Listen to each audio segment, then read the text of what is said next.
Nu skal vi prøve at høre om renæssancen. Og renæssancen er jo et sært begreb, fordi man kan sige, at renæssancen er noget forskelligt i Sydeuropa og i Danmark, eller i Nordeuropa. Renæssancen i Italien, hvor det hele begynder, strækker sig normalt, kan man sige, fra måske 1350 og frem til 1500.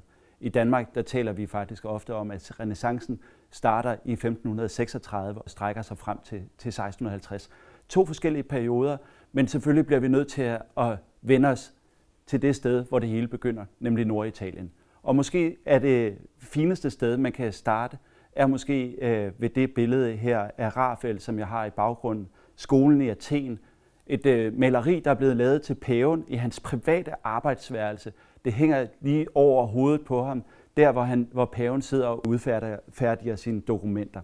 Virkelig overraskende er det måske, at paven i det lokale, hvor han sidder og arbejder, der har han et billede af gamle græske filosofer. Det vi har skolen i Athen, det er Aristoteles og det er Platon, der kommer ned ad trappen i midten. Og de mødes sammen med alle de store ånder, der er i antikken og i øvrigt i renæssancen. Renæssancen, det er genfødslen af antikken. Omkring år 1500, der har man drømmen om at møde og komme tilbage og genføde de idéer, man havde fra det antikke Grækenland. Og det er netop det, der sker her, at paven tager ideen om antikken til sig og gør den til kirkens ærne. At der ikke er en modstrid mellem de idéer, der blev formuleret i det gamle Grækenland, og det, der bliver formuleret i Italien i tiden. Det er sådan, at Platon han har faktisk fået Leonardo da Vincis ansigtstræk. Så på den måde så bryder de to kulturer sammen i en enhed her på det her billede. Og hvis vi springer til det næste billede her, der kan man se inden for det Sixtinske kapel, hvor Michelangelo han har malet skabelsen, hvor Guds finger nærmer sig Adam og skaber livet. Adam strækker sig op mod Guds hånd. Man kan se den fuldstændig fantastiske perfektion, der er i tegningen. Der er en vidunderlig forståelse af, hvordan scenerne, hvordan musklerne fungerer. Og i øvrigt så er det jo interessant at se, det er netop præcis det her, renæssancen er. Det er iagttagelsen af virkeligheden.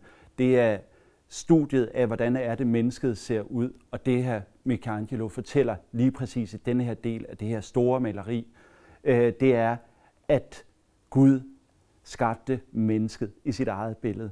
Mennesket blev for renæssancemennesket skabt af Gud med evnen til faktisk at forstå Guds skaberværk. En fantastisk vigtig begivenhed for menneskehedens historie er det altså, at mennesket får tilliden til og troen på, at vi kan faktisk bruge vores fornuft, vi kan bruge vores sanser til at gå ud og iagttage verden og forstå den. Det er det, der giver gennembruddet for siden Galilei og for Tycho Brahe, der begynder at lave som naturvidenskabsmænd, begynder at iagttage verden og prøve at formulere teorier om, hvordan verden hænger sammen. Men ved siden af denne her vigtige begivenhed, så har vi her et nyt billede af Palladio, den store italienske arkitekt, som ud fra de her antikke idéer genformulerer tanken om, hvordan man kan bygge det ideale byggeri. Og det her byggeri, det får jo en kolossal betydning for eftertiden. Man kan ikke se på Det Hvide Hus uden at tænke på, at Palladio har en aktie med i det. Hvordan man tænker magt, hvordan man tænker den måde, som magt skal se ud på, bliver formuleret meget stærkt her, eller genformuleret i renæssancen. Men for at bevæge os fra det Italien og den renæssance, der bliver formuleret her, hvor man dyrker fornuften, hvor man dyrker mennesket, så bevæger vi os nord for Alperne. Vi bevæger os nord for Alperne med Albrecht Dürer, som vi ser her på bag mig. Albrecht Dürer, som har været i Italien, er blevet inspireret af renæssancekunstnerne. Da han kommer hjem, der maler han det her billede af sig selv.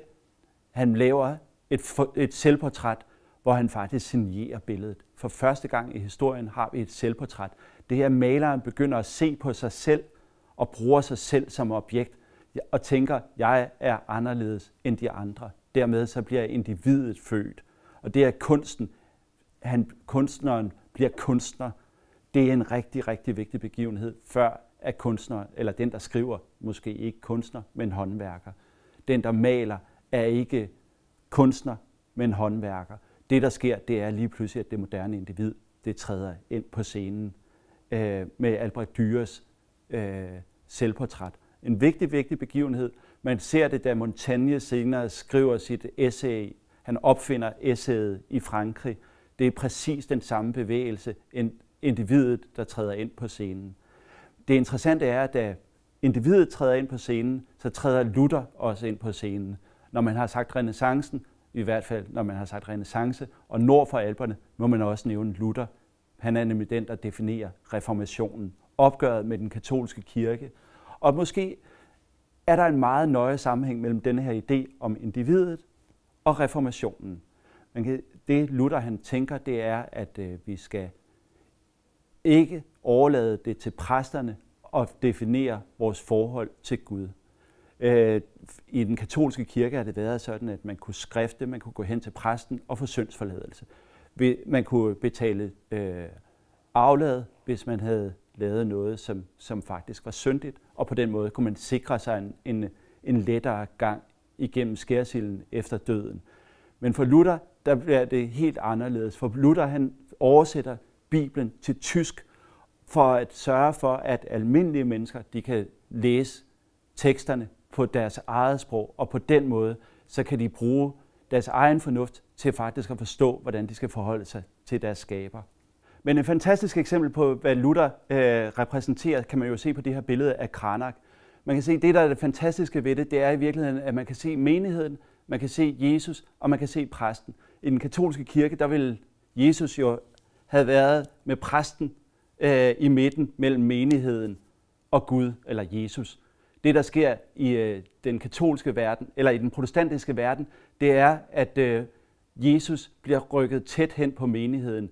Præsten er ikke den, der sikrer adgangen til det, men han kan være en, der kan formidle idéerne om det over for menigheden. Et vigtigt billede, der faktisk illustrerer meget enkelt, hvad det er, at reformationen handler om. Men i hvert fald, hvis vi skrider op til en dansk sammenhæng, og så er det at et af de mest fantastiske eksempler, vi har på, hvordan renæssancens idéer bliver formuleret i Danmark, er denne her fornemme bog. Da mændene går i krig for at kæmpe om det protestantismen eller katolicismen, der skal definere vores fælles idéer på kontinentet. En af de fornemmeste eksempler på de idéer, der bliver formuleret i renæssancen, er Birgitte Todt.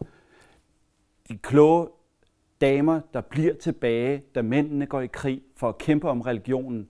De kloge kvinder, de kloge adelskvinder, der har overskud og tid til at sætte sig ned og tænke sig om. I 1648, der sætter Birgitte Todt.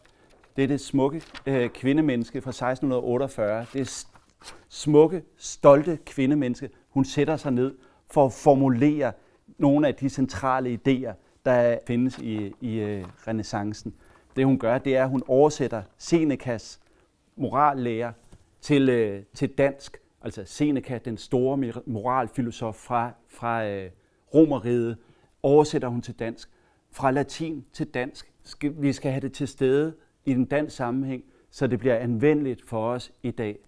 Det er de samme kvinder, der sætter sig ned og samler vores folkeviser sammen. De samme kvinder, som sørger for, at vores litterære kulturarv bliver forstærket meget, meget kraftigt. Kvinderne har en central plads i den her renæssancekultur, som folder sig ud. I renæssancens bevægelse mod mennesket, mod individet, og det, at vi kan bruge vores fornuft, det er helt centrale ting i forhold til, hvad renæssancen er som fænomen.